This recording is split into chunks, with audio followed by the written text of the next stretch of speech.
Welcome to Shade in the City. I'm Trees. It's Nell.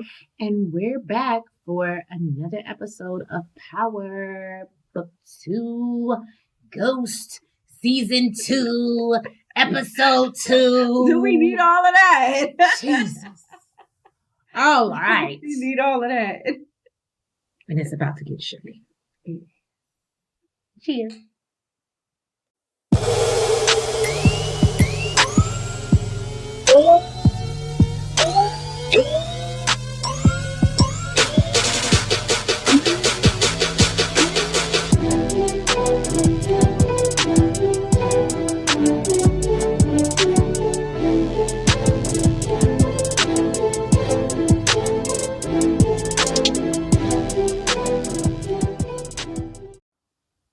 Okay, y'all.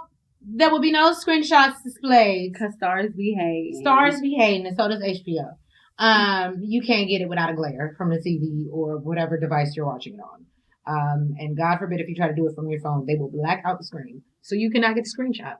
Kudos to 50 Cent. So, needless to say, we see the scene open up. Tyreek is like, oh my God, he's having a bad dream. And we see Tasha, he's getting ready to think about throwing his burner. In the fire, we see Kanan pop up as a ghost. If I be a bitch ass nigga, do it. You know what you gotta do. Right? And obviously, kudos to 50 Cent for, it is your show, but I guess continue to put yourself into it by all means. Get checks different ways. Exactly. But, so no. So Look, at this point, who's making more money? Is it him or Mayweather? I know it's Mayweather, but get their money, nigga. Anyway, so we see basically he's awakened by the popo, and basically he goes to the door. They want him to go down to the police station. They don't explain anything to them, which I was like, where do they do that at, and why are we doing it? That's how you know. That's NYPD room. No, but I guess lawyer. You can take me down to the station with my lawyer. No, once you get there, you can call your lawyer. But for now, NYPD is taking your ass out your dorm room and taking you down to the station. I think there's some laws to this stuff. All I'm just saying. Not NYPD. They're taking your ass to the station. So they take basically Tariq down to the station. Then we cut to see my boy Tate. He's meeting with, what is the old man's name? I can't remember his name right now. The old man with all the money. That's helping everybody and everybody's business. Oh, I don't remember his name. Yeah. I don't know what you asked me. I stuck with names. The rich old man, right? So basically, he sits down with Tate and he's like, there's a lot of police activity going down at Stansfield, and I think it would be good for you, a good fit for your career. And also, you might be able to get some pussy if you go over here and holler at Miss Carrie. Because she giving it up to everybody. I wasn't trying to say that, but we all know she is.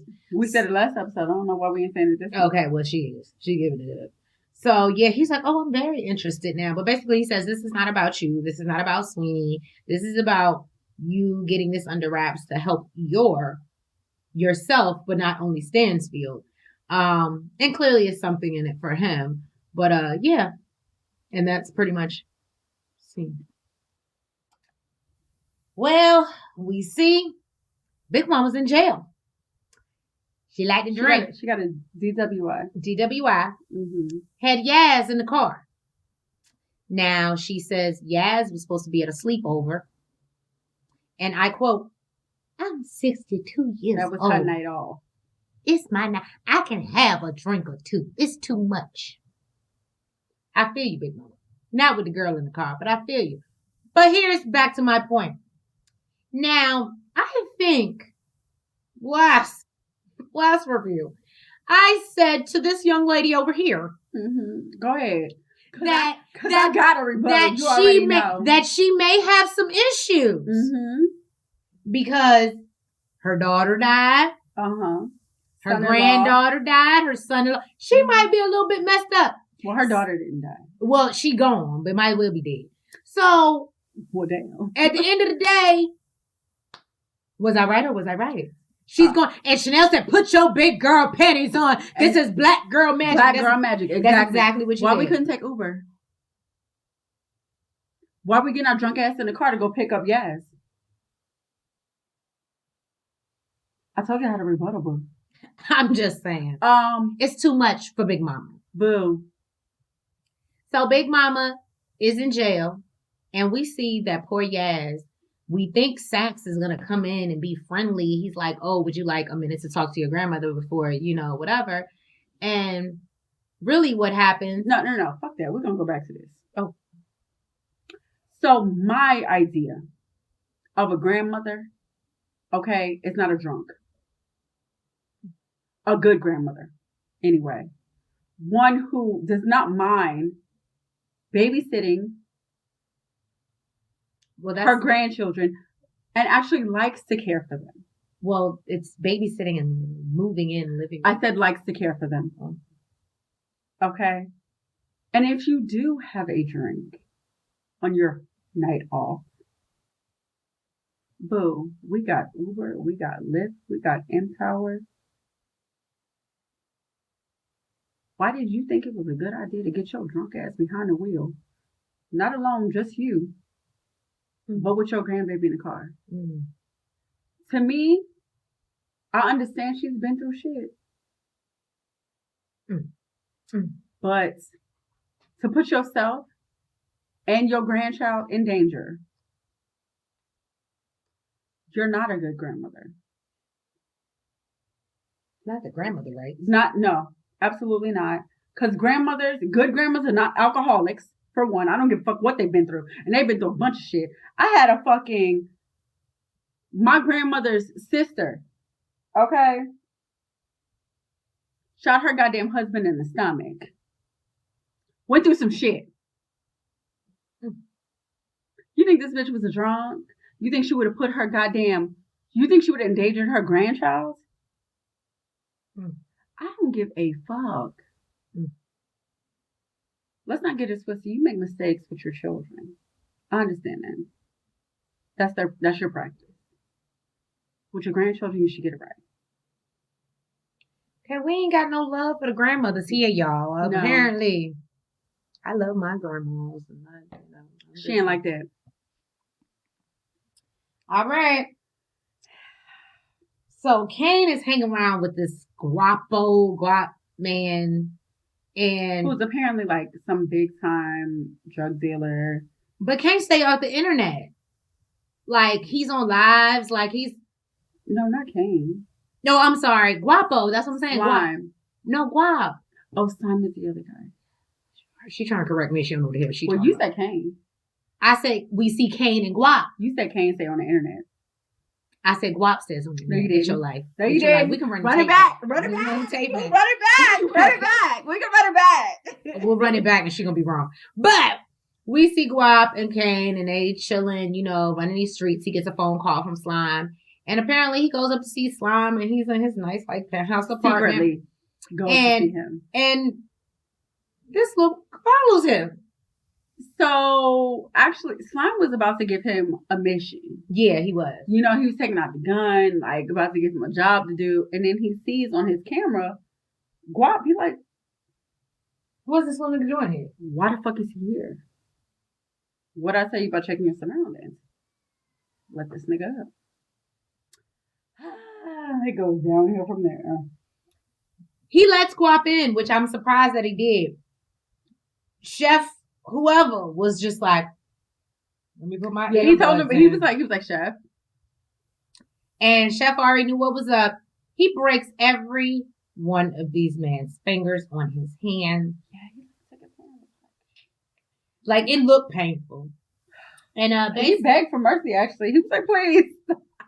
But then he looked like he wanted to do something when he got up, but he knew better. He felt like he looked like he looked like he wanted to do something when he got up, but he knew better. He had just had every one of his fingers broken. He knew better. He probably couldn't even ball a fist. Yeah. And basically, he tells Kane, get out of here, dude. Like, you run with messy company. Like, I can't work with people like this. Like, you don't even, and as he says. For one, you don't know your surroundings. For two, this is the company that you keep. And he actually asked Guap, why would you want in any public figure to know where you are at all times? That part. So he was not. He was not. He does ask about Monet, and he's like, "What are you doing this for? Who are you trying to impress?" And he's just like, "Oh, well, my dad is whoever he is." And he's just like, "Yeah, my mom thinks she's running things now, and she's running into the ground." So he basically gives him a brief background on basically why he's out here by himself trying to move weight on his own all of a sudden. First of all, I thought that was an amateur move. You get a lot of information. I think he was trying not to. But remember, he was like, "What you want, a book report?" The dude kept on asking. Yeah. Slime kept on asking. I think initially he wasn't trying to, but Slime kept on asking questions. The new Tommy coming through, y'all. Back to my point last review. So we see Tyreek finally come back to the dorms, and obviously he got a lot of weight on his shoulders. His sister's in foster care. He can't think about moving no weight right now. He got nothing to do. So Braden's like, "Bro, where you been?" Giving real Tommy. He's like, "Where you been?" Da da da. And he's like, "I had to move this weight by myself." And he's like, "Good job." And he's like, "Well, what else am I gonna do with this?" And he's like, "Well, I trust you." And he's like, Thank you." Now, granted, he was a little bit too enthusiastic to be Tommy in that moment, but it definitely gave Tommy and Ghost. So when Tommy's show comes out, we're gonna have to review that so that she can see the difference between Tommy and we didn't see Tommy when he was young. I guarantee you. Because Tommy didn't grow up the same way that Brady and did. She's taking the different environments, and I get what she's saying. They come from a different environment, but the same character is going to come out. Let me tell you something. The way I feel is Tommy put Ghost on. Tommy was the street motherfucker, and Ghost was the smart one. I actually think if you go back, I mean, don't get me wrong, but if you go back, I actually think Kanan was the one that put everybody on. Kanan was that boy. Kanan was that guy. He put both Ghost and Tommy on. You know what? You might be right, but I wouldn't be surprised if Tommy was doing it already on his own. And I'm sure if Braden had a dude that could put him on and do it on his own, he would have been moving with. But he doesn't because of where his upbringing. He's not worried about that shit. He got money. His family got money. She just mad because she thinks Tommy is sexy and she don't want to. I do. She can't picture Braden as sexy. That's what it is. She can't picture. He's how old for one, and I'm not Carrie. But I'm not Carrie. She can't picture Braden growing up and being a Tommy. That's what it is. He doesn't act nothing like Tommy. All right. So once we're done with broken fingers, we see Miss Carrie. Miss Carrie, baby. I don't want to call her a hoe bag, but we were literally just having a conversation about that off camera. But we see her, and we see Tate is starting his new job, and the police are in the office still questioning all the students. And he's like, this smile is literally just because I've learned to say it is.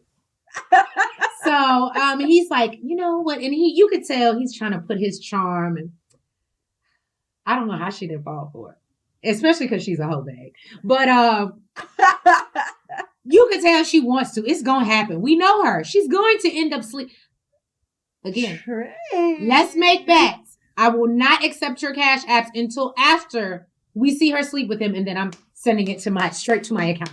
But cash app info is in the bio.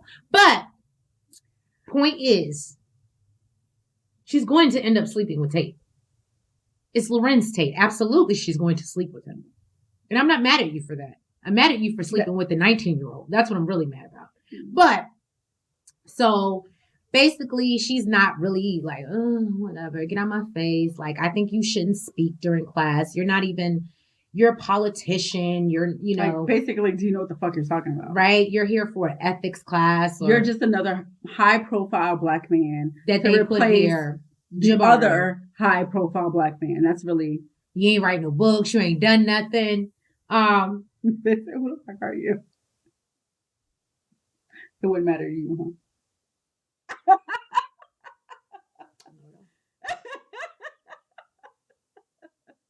Tate would have got it right there on their desk first day. I would have closed the blinds, and we would have consummated our partnership. That's all I have to say about that. So we see class begins, and we see Tariq sit down in his, what is it, conjugal, I ain't even gonna try to do that, studies, whatever. So they sit down and Tate is there and he's like, hey guys, go follow me on Twitter. By the way, hey guys, go follow us on Twitter. We're at Shade in the City, just like it is on Instagram and just like it is on Facebook. So follow us on our platforms. I love that. Thanks.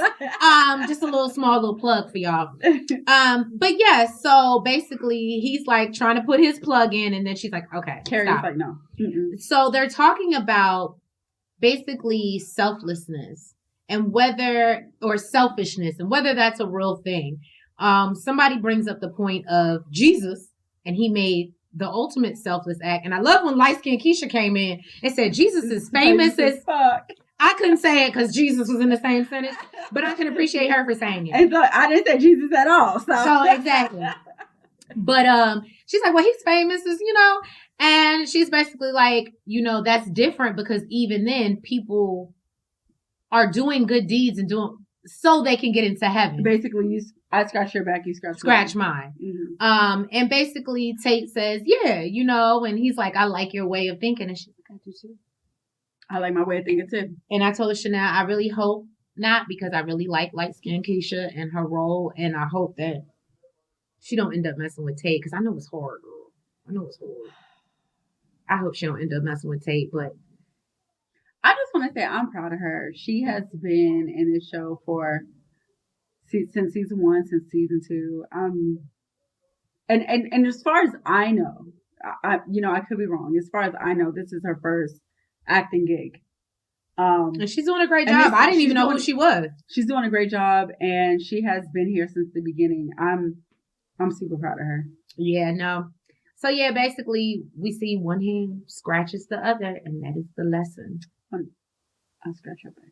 One hand scratches the other. It's the same shit. That's not what they said. That's the same shit, though. It ain't what they said, though. Bye.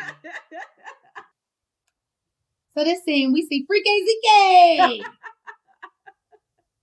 as our. Oh, it reminded me of Lost Boys. Oh, Freaky Time. Mm-hmm. Okay. So no, I would thought you was talking about Zeke from, you probably don't know, Dipset, but anyway, because he was Freaky Zeke. Anyway, so we see Zeke and what is that boy named? Drew. We see Drew. He's still trying to deal with his bum arm, unfortunately, and trying to shoot baskets, which that don't seem like that's a good idea. But he basically breaks down to Zeke what the game plan is, what Monet has planned for him, which me and Chanel were talking off camera. Did he do this on purpose? On purpose, yeah. Because it feel like he was trying to self-sabotage. Like, he's not trying to leave, and I don't know if he's not trying to leave because of the other dude. Yeah, he found out that this is Monet's exit strategy. Yeah, her grand scheme. And he's making it seem like he's really not with it, and he doesn't want him to be with it either. So he basically let him know, like, this was her plan all along. Basically, because he was like, Monet ain't gonna let y'all leave, and she ain't gonna let y'all go nowhere too far. And he was like, no, we following you wherever you go, bruh. Because she got you going pro. Yep. So Zeke finds out the it of it all. Let's see if it changes his actions or how he moves. Okay. So we see our girl Effie. I don't know where she been. It took me a while to figure out what her name was again. But Effie out here, she's switching lanes. I ain't mad at her. Effie out here with on her little date, and Braden shows up at the door. And he's at a date. It's a little booty call, whatever. Right?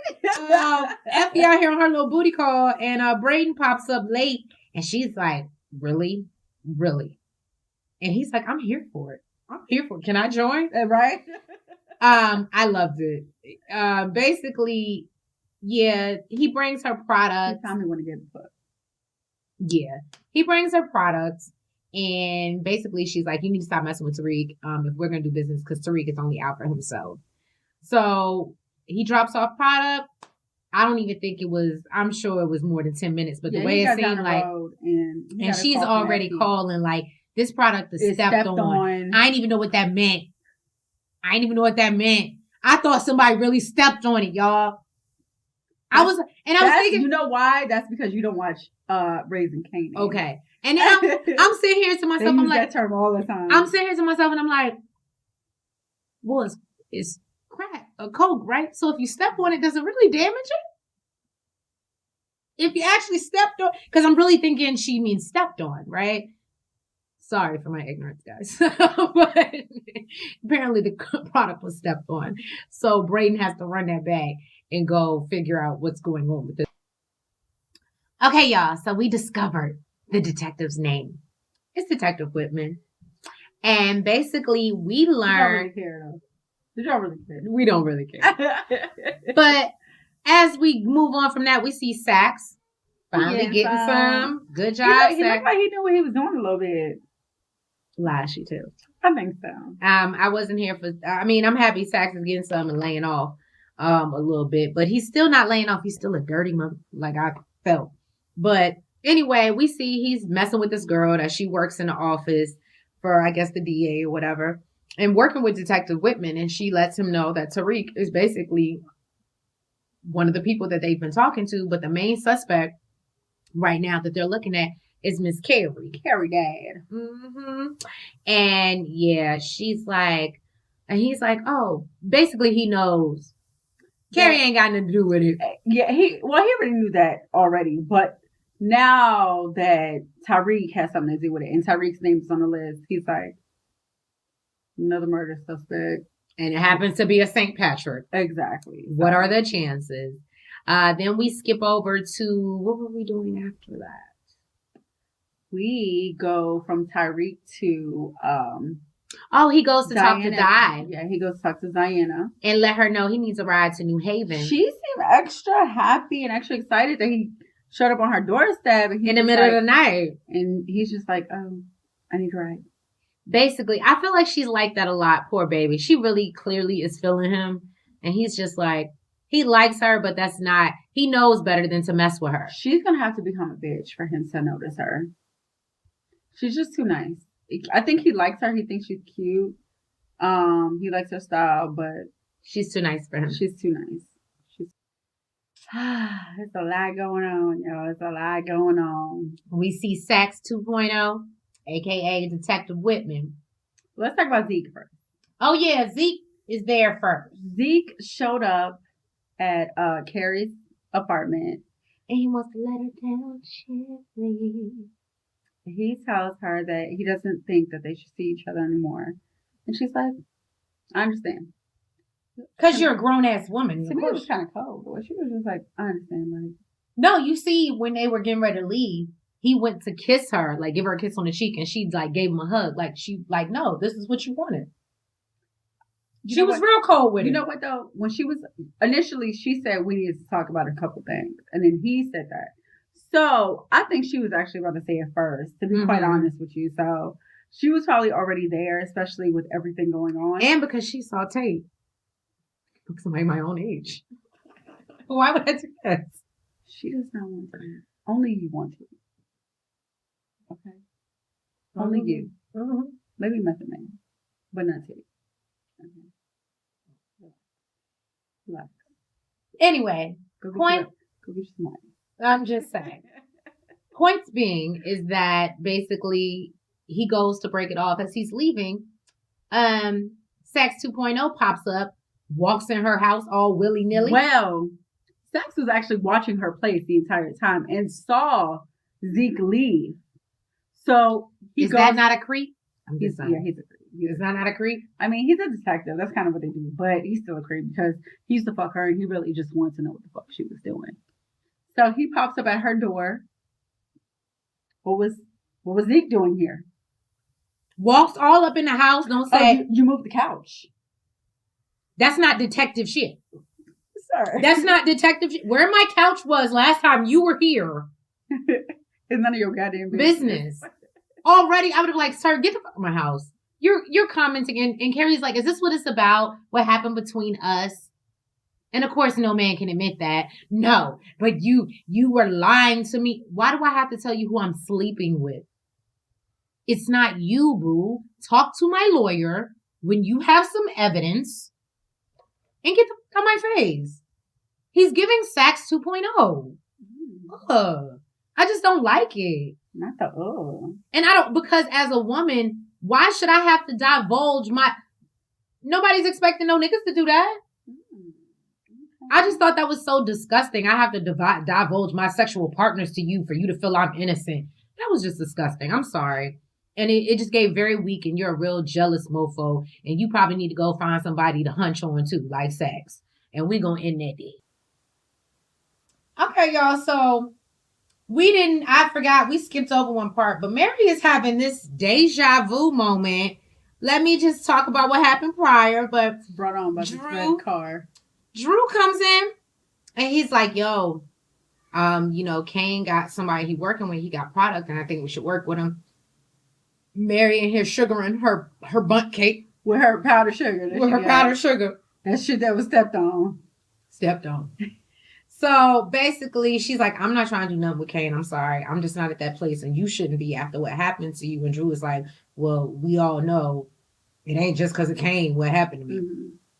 So as they do this, they hear sunny days. Everybody loves them. Tell me, baby, can you stand the rain? And but this is like the second time she's heard this with this red car, Corvette, whatever, sitting outside. And she's like, she always runs to the window all hopefully. But this time she sees a girl jump out. So she's like, oh.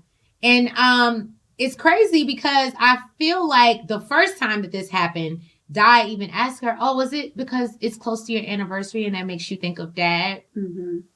And she's like, yeah, that's it. You know what I thought the second time I saw the car? And a bitch popped out because it was the same damn song. It was the same red car. I'm like, hold up. He got a whole nother bitch in jail that he's talking to while he in jail. How this nigga cheating while he in jail? I can't.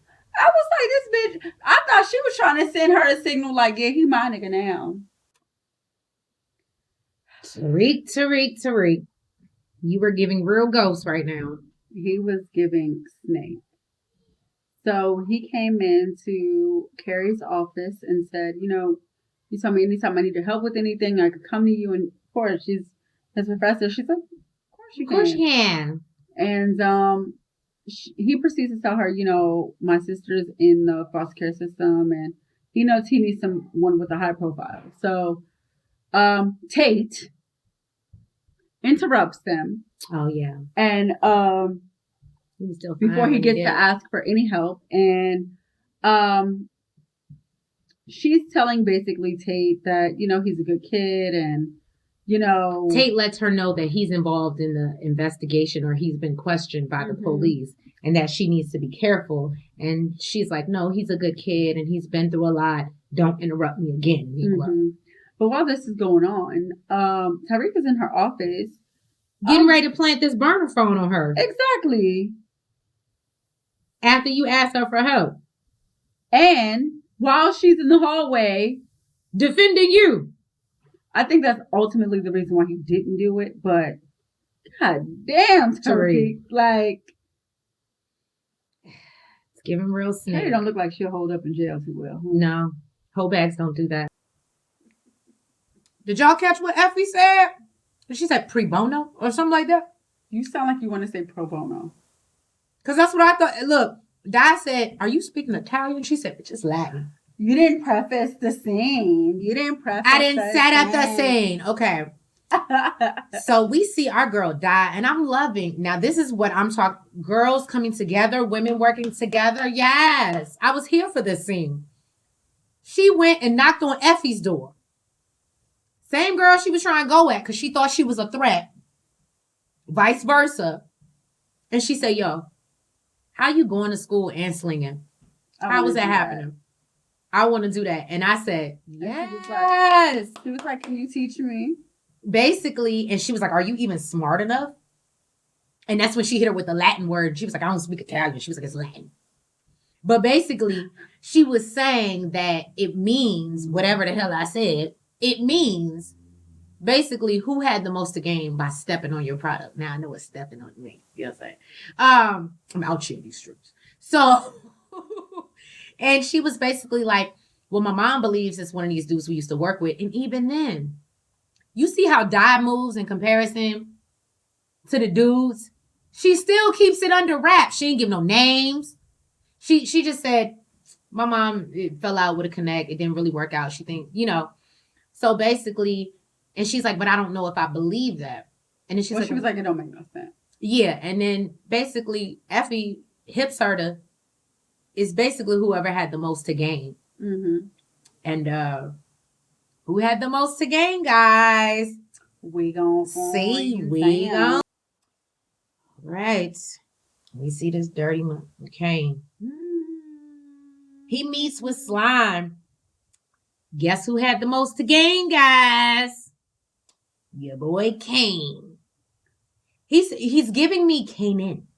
He's giving me, as we talk about how storylines repeat themselves, he's giving me the 50 of the group. It's so funny how she can make great comparisons for everyone else except for Tommy. Anyway, but you agree with that one? I agree with okay. Except for Tommy. Bye. Anyway, so he's moving real slimy like Kanan, and he's like, yeah, he stole product from his own mama. What he said was mama. I guess they had to post it online. Some low level dude. What he's saying is he went into Brayton's joint. He found out where it was somehow, found an address, and replaced it with sugar packets. Domino's sugar packets. I don't think he said all that. But he said I'm just saying. He said with sugar. You wanted to be Safeway sugar, ShopRite sugar. He replaced it with sugar. It was actually powdered sugar. So confectioner sugar. Because she topped the cake with it. That gives me confection sugar. That real fluffy stuff. I was so disappointed, and I even think Slime was a little disappointed in him. Like, you stole from your own mama, obviously, because he knows who his mother is. Of course, he flipped it and said, "I made it an opportunity for them. You made an opportunity for yourself, homie, to get back in their good graces." And basically, Slime is with it, and he's like, "Okay, it's money, of course." And he's like, "Well, what am I gonna do with all this weight?" But he basically respects his hustle, his gangster, how he got it, and he's like, "Okay, I'm ready to work with you now. And I'm ready to see how you move." But I just thought that was so dirty. Oh my God. It's like Young and the Restless with no white people. So I just did a rundown for Chanel and I said, run it. And I'll let you do this scene. Her mind is blank. So basically we see Tyreek is... We see basically we get back to the office. What's the girl?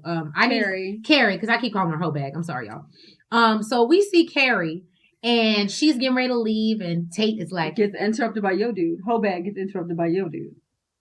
Because he liked the muffles. So anyway, Tate is like, hey, and you could tell he's trying to, you want to go grab a drink? Do you want to? Oh, I'm leaving. Oh, you're leaving too? And she just basically gives him this face. You thought that was slit, homie. Now, Tate, if it was me, it'd be. But we know he likes them have. And I'm not. Maybe I have some tendencies, but I'm not. So yeah, we see old boy exit gracefully, and Carrie's leaving. She checks her drawer, and we see that the phone is not there. The phone is not there. So Tariq decided, thank God, Tariq. He has a conscience. He has a conscience.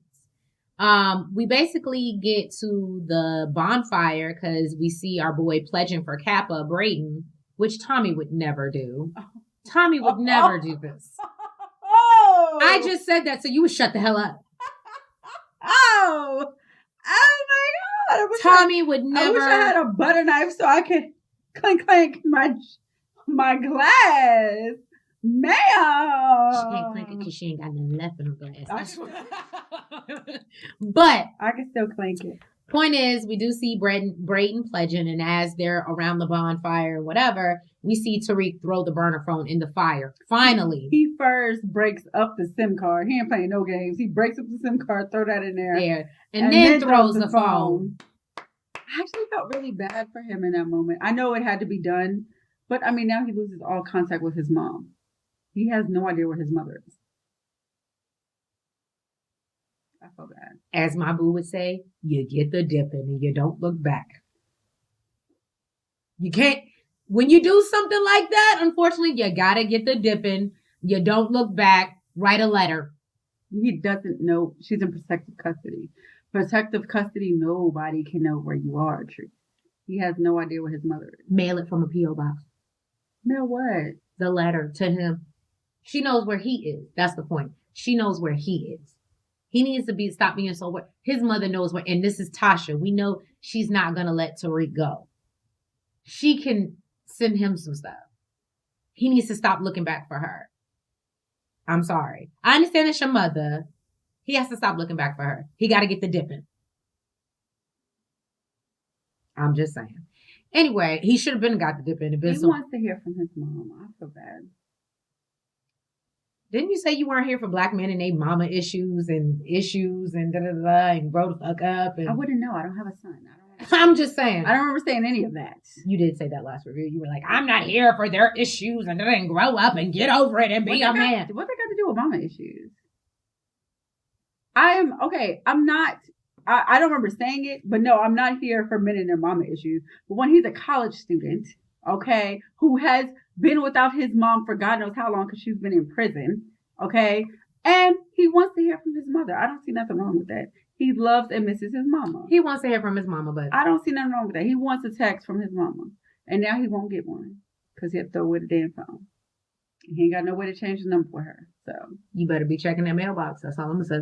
Anyway, so we move on and we now see where are we at now? Lauren. And she takes some sort of secret spot up on the rooftop, trying to get real romantic. I hear you, Lauren. With Mr. St. Patrick. And in this moment, I guess this is like the baby version of Ghost, where you ain't really been doing it for a while. So you just not, you know what I mean? You too focused and in your money. Because Ghost used to do some girls. I felt like the first season of Power, every episode we got was a sex scene. Whether it was Tasha or whether it was James, we got some sex. Tariq, St. Patrick, Ghost. You said whether it was Tasha or James? James St. Patrick, whether it was Tasha or Ghost. That's what I'm saying. I just called him by his government. I know, but you said girls. I mean, it was only 2 girls. He wasn't like a hoe. I'm not saying he was just a cheater. He was a cheater, but what I'm saying is he was getting it in. He didn't care what type of business. He was going to tap some ass. That's what I'm saying. He was a grown-ass man. Tariq is in college. When do you tap ass? He worried about his money. He ain't addicted to sex. He addicted to the money. That part. So the way it's looking like, whether Tariq want it or not, he ain't gonna get none. All up in Lauren's face answering Diana's phone call. Sir, what exactly were you thinking? And Diana's like, what the hell did Diana say? You know what?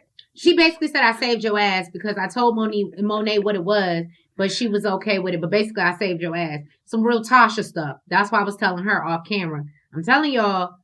And Lauren is giving real Angela. I'm telling you. And he's just like, okay, I owe you one or whatever. And of course, you almost let me call her Angela. Lauren got upset and she's like, it seems like every time we get good with each other, you're always real distracted. She was like, I'm going to go. And of course, Tariq wasn't feeling it. And he ends up texting Diana, I got the perfect place for the product, which is the little secret spot that Lauren just took him. He don't give a goddamn about no pussy because he would not do no shit like this, okay? He would not do no shit like this. Next, what the hell is Method Man's name in this shit? Davis. he pops up at Carrie's place. And if you remember correctly, they used to work together. So, and guess what, y'all? Him too. Because the first thing she said, oh, you ain't got your wedding ring on today. If I ain't you, I don't care whether your wedding ring is on or not. So again, I know y'all, I'm sorry, I shook the camera. I shook the table. Shook the table. But, yeah. I know y'all think I might be a little rough calling her a hoe bag, but have I been wrong? Okay, go ahead.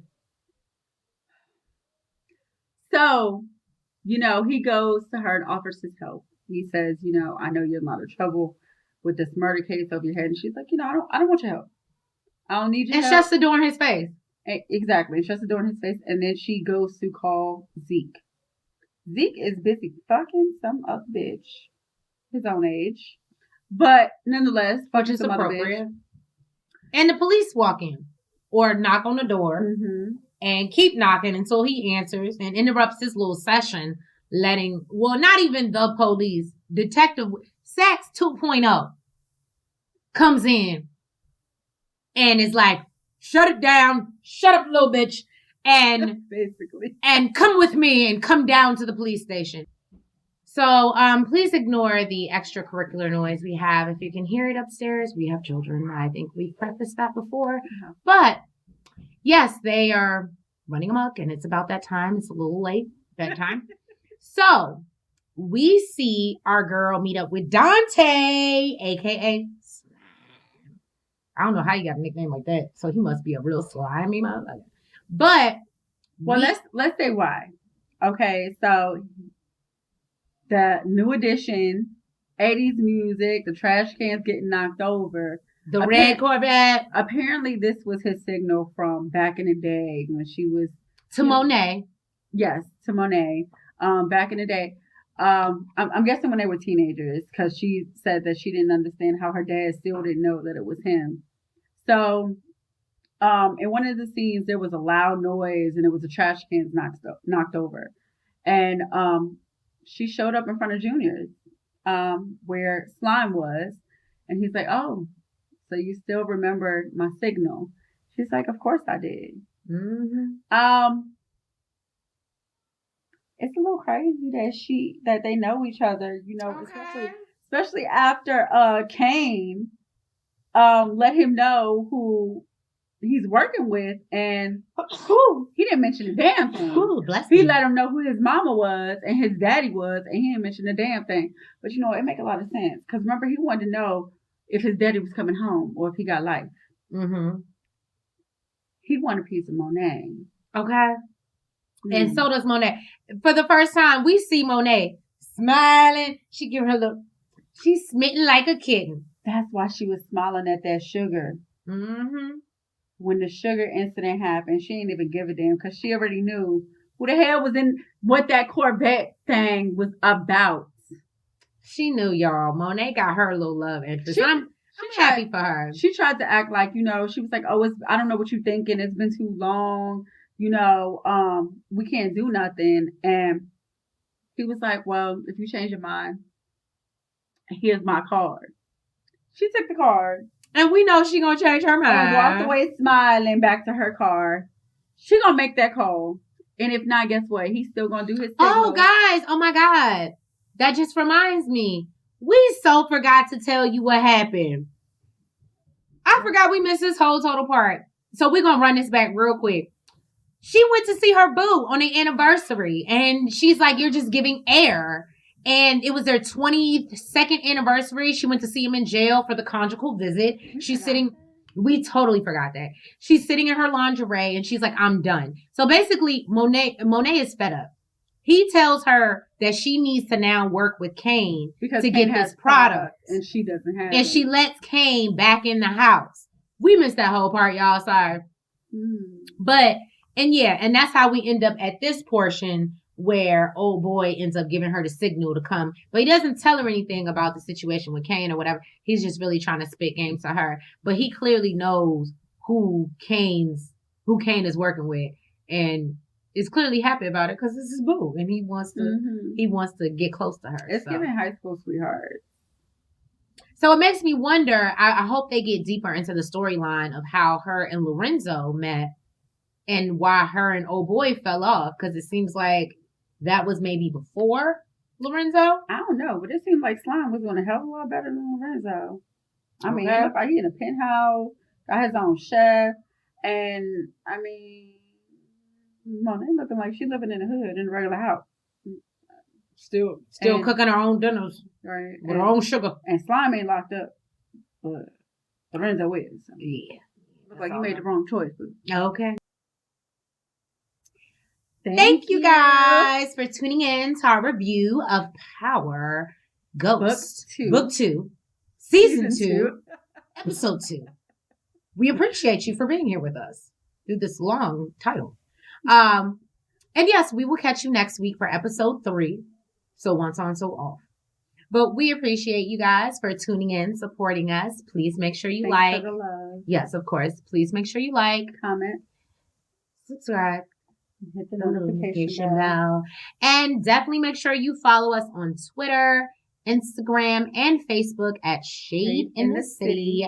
I am actually, that's why you see me keep turning my head, because Portia Family Matters actually starts tonight, which we will be reviewing, and I am live tweeting my reactions to the show. So that's what I'm getting ready to do. The work never ends.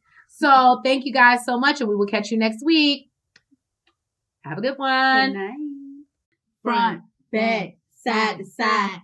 Make sure you go like and subscribe. Front, back, side to side.